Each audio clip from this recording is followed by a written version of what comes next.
प्रिय विद्यार्थियों, DSS online कक्षा में आपका स्वागत है।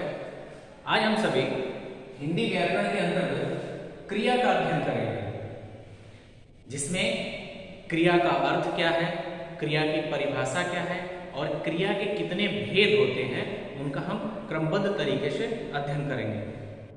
तो आइए सबसे पहले स्टार्ट करते हैं कि क्रिया है क्या, किसे आप क्रिया कहेंगे और क्रिया शब्द का हिंदी में क्या महत्व है, हिंदी व्याकरण में क्या उपयोग है। जैसा कि आप नाम से यहां देख रहे हैं, क्रिया, क्रिया का अर्थ होता है, शाब्दिक अर्थ, क्रिया करने वाला या किसी कार्य का करना या होना। क्रिया का मतलब क्या होता है? किसी कार्य का करना या होना। तो अब क्या होगा इसका शाब्दिक अर्थ, यानी क्रिया का शाब्दिक अर्थ होता है कि किसी कार्य का करना या होना। तो उसी अर्थ से हम इसकी परिभाषा बना लेंगे कि जिन वाक्यों में जिन शब्दों से किसी कार्य के करने या होने का बोध होता है या फिर पता चलता है, ऐसे शब्दों को हम क्या कहते हैं? क्रिया कहते हैं। यानी जिस वाक्य में किसी शब्द से कार्य के करने का या होने का बोध होता है या फिर पता चल रहा है, तो उसे शब्दों को हम क्या कहेंगे? क्रिया। यही मैंने यहाँ पे लिखा है, देखिए इसमें क्रिया का अर्थ कार्य का करना या होना। क्रिया का अर्थ होता है कार्य का करना या होना। अब इसकी परिभाषा हो जाएगी कि जिन शब्दों से किसी कार्य का करने या होने का बोध होता है, बोध अर्थात पता चलता है, बोध होता है, उन्हें हम क्या कहते हैं? क्रिया कहते हैं। ठीक है, जिन शब्दों से किसी कार्य के होने या करने का बोध होता है, ऐसे शब्दों को हम क्या कहते हैं? क्रिया कहते हैं। जैसे बाग में फूल खिलते हैं, बाग में फूल खिलते हैं, तो खिलते हैं यहां पे क्या है? ये क्रिया है। ठीक, यानी फूल जो है खिल रहे हैं, खिलने की क्रिया हो रही है। दूसरा जो उदाहरण है, अध्यापक बच्चों को पढ़ाते हैं, तो यहाँ पढ़ाने की क्रिया हो रही है। अध्यापक जो है बच्चों को पढ़ाने की क्रिया कर रहे हैं। इसी प्रकार रमेश दौड़ता है, दौड़ने की क्रिया हो रही है। पिताजी अखबार पढ़ते हैं, पढ़ने की क्रिया हो रही है। माँ खाना बनाती है या बना रही है, तो बनाने की क्रिया हो रही है। तो जिन शब्दों से किसी कार्य के करने या होने का बोध हो, उसे हम क्रिया कहते हैं। अब क्रिया को जो उसके रचना या फिर उसमें जो हम कर्म प्रयोग कर रहे हैं, उसके आधार पर इनको दो भागों में बांटा गया है। तो अगला जो टॉपिक है वो ये है कि क्रिया के भेद कितने हैं। देखिए क्रिया के भेद, यहां मैंने लिखा है क्रिया के दो भेद होते हैं। क्रिया के दो भेद होते हैं।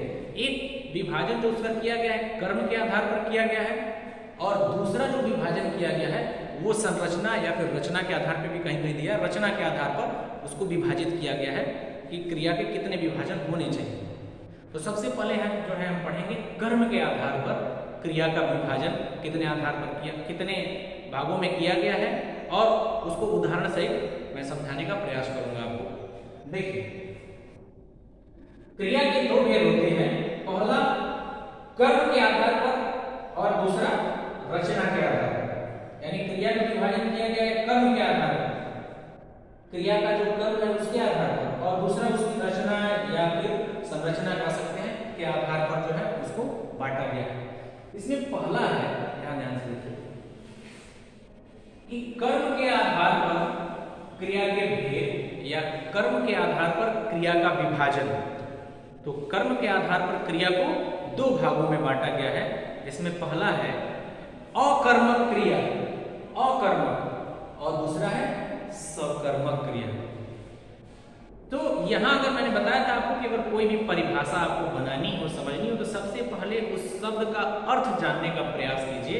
उस शब्द का अर्थ क्या होगा, तो लगभग आप परिभाषा का अनुमान लगा सकते हैं या समझ सकते हैं कि इसमें क्या चीजें होंगी। या देखिए नाम से स्पष्ट है, अकर्मक, अकर्मक यानी जिसमें अकर्मक क्रिया, यानी जिस क्रिया का कर्म न हो, जिस क्रिया का कोई कर्म न हो, अर्थात जिस वाक्य में, अगर किसी वाक्य में कोई क्रिया है तो उस क्रिया का जो है प्रभाव किसी कर्म पर न पड़कर स्वयं जो है कर्ता पर पड़ता हो। ठीक है, अभी मैं समझा रहा हूं इसको। और दूसरा जो है सकर्मक क्रिया, यानी क्रिया कर्म के साथ हो। किसी वाक्य में अगर क्रिया आई हो तो उसका कर्म भी हो। ठीक है, तो उसे हम कहेंगे सकर्मक क्रिया। देखिए, अकर्मक क्रिया, वाक्य में जिस क्रिया का कोई कर्म न हो तो उसे हम क्या कहेंगे? देखिए, हमने लिखा है कर्म नहीं होता, कर्म नहीं होता है। वाक्य में जिस क्रिया का कर्म नहीं होता उसे हम कहते हैं अकर्मक क्रिया। ठीक है, समझ में आया? यदि किसी वाक्य में क्रिया है तो उस क्रिया का कोई कर्म ना हो। जैसे मान लीजिए कि पिताजी या रमेश पढ़ता है, एक सेंटेंस मैंने लिख दिया या बता रहा हूं कि रमेश पढ़ता है। अब इसमें क्रिया तो हो रही है, ठीक है, क्रिया हो रही है ना, पढ़ने की क्रिया हो रही है, लेकिन उसका प्रभाव किस पर पड़ रहा है? रमेश पर। अर्थात रमेश यहाँ क्या है? कर्म है। जैसे मैंने उदाहरण लिखा, यहाँ लिख लीजिए, रमेश पढ़ता है। ठीक है, इसमें पढ़ता क्या है? पढ़ता है, क्रिया हो गई। अब इसका प्रभाव, इस क्रिया का प्रभाव किस पर पड़ रहा है? कर्ता रमेश है, उस पर पड़ रहा है, और यह क्रिया हो गई। यहां यह स्पष्ट नहीं है कि रमेश क्या पढ़ रहा है, अखबार पढ़ रहा है या कोई पुस्तक पढ़ रहा है या क्या पढ़ रहा है। ये कोई यहाँ स्पष्ट नहीं, क्लियर नहीं है कि रमेश क्या पढ़ रहा है। बस रमेश पढ़ता है, तो पढ़ने का प्रभाव डायरेक्ट जो है प्रत्यक्ष रूप से रमेश पर पड़ रहा है।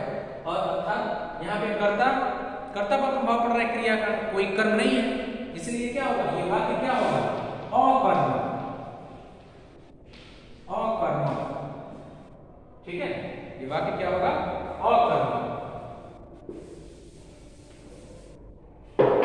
वही चीज मैंने यहां लिखा है, अमित दौड़ता है। अकर्मक क्रिया, दौड़ने की क्रिया हो रही है, इसके द्वारा, अमित के द्वारा। इसका प्रभाव किस पर पड़ रहा है? इसका प्रभाव पड़ रहा है अमित पर, यानी अमित क्या है यहाँ? अमित करता है। ठीक, इसमें कर्म का अभाव है, इसीलिए अकर्मक क्रिया। अनीसा पढ़ती है। अब यहाँ स्पष्ट नहीं है अनीसा क्या पढ़ रही है, पुस्तक पढ़ रही है, अखबार पढ़ रही है, क्या पढ़ रही है, क्लियर नहीं है। तो पढ़ने की क्रिया हो ही रही है और इस क्रिया का प्रभाव कर्ता पर पड़ रहा है। कर्ता यहाँ पे क्या है? अनीसा है, तो ये भी अकर्मक क्रिया हो गई। ठीक, दूसरा जो है सकर्मक क्रिया। अगर आप अकर्मक क्रिया को समझ गए तो उसका उल्टा जो होता है वो सकर्मक होता है। अर्थात जिस क्रिया का कोई निश्चित कर्म होता है, यानी जिस क्रिया का कोई कर्म हो उसे हम क्या कहेंगे? सकर्मक क्रिया कहेंगे। जैसे वाक्य में जिस क्रिया का कर्म होता है, देखिए यही परिभाषा मैंने लिखा है, वाक्य में जिस क्रिया का कर्म होता है उसे सकर्मक क्रिया कहते हैं।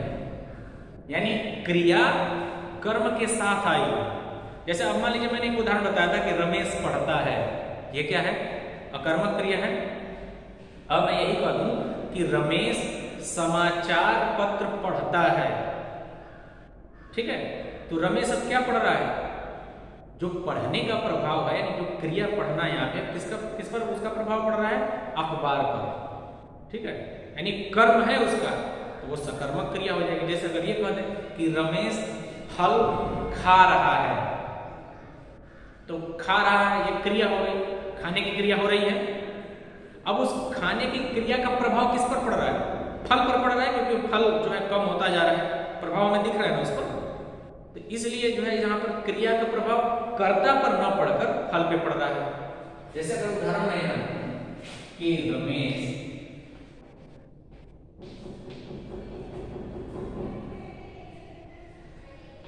फल खा रहा है।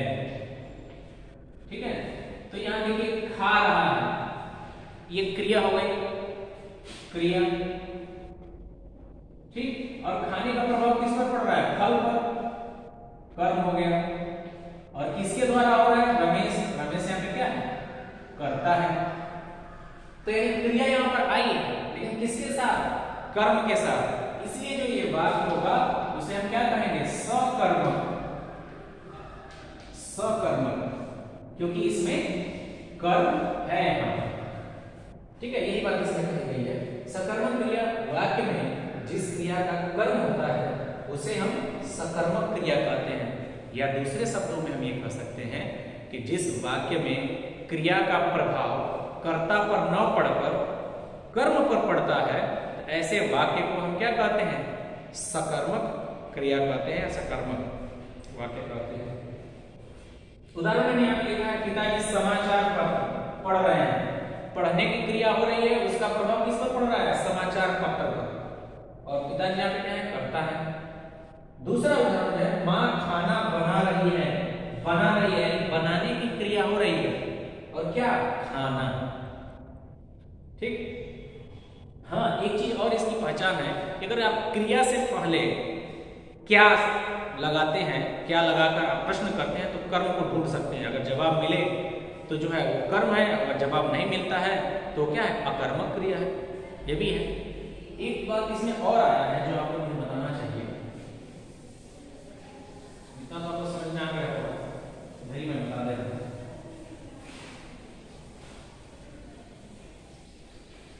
कि इसमें धातु की बात आती है। जैसे धातु,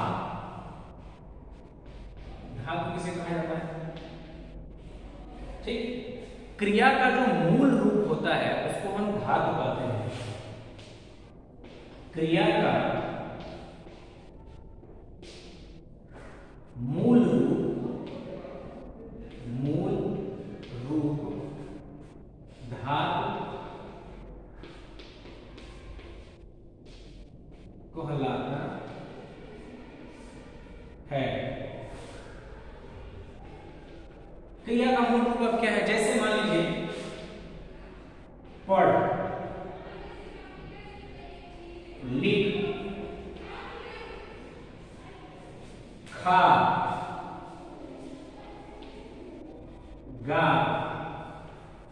अब इसे देखिए, ये जो हो गया ये धातु रूप हो गए, यानी क्रिया का मूल रूप। इसी में जो है हम ना प्रत्यय जब लगा देते हैं, मैंने आपको प्रत्यय पढ़ाया, उपसर्ग व प्रत्यय, जब इसमें ना प्रत्यय लगा देंगे तो ये हो जाएगा पढ़ना। पढ़ना हो गया। अब ये हो गई आपकी क्रिया, ये क्रिया और ये धातु, या इसे हम कह सकते हैं मूल रूप भी कहते हैं, धातु या मूल रूप। उसी तरह से लिख में देखिए, जब ना प्रत्यय लगा देंगे तो लिखना। ठीक। उसी प्रकार खा में अगर ना लगा देंगे खाना, और ये हो गया गाना। ठीक है। अगर जा है तो जाना।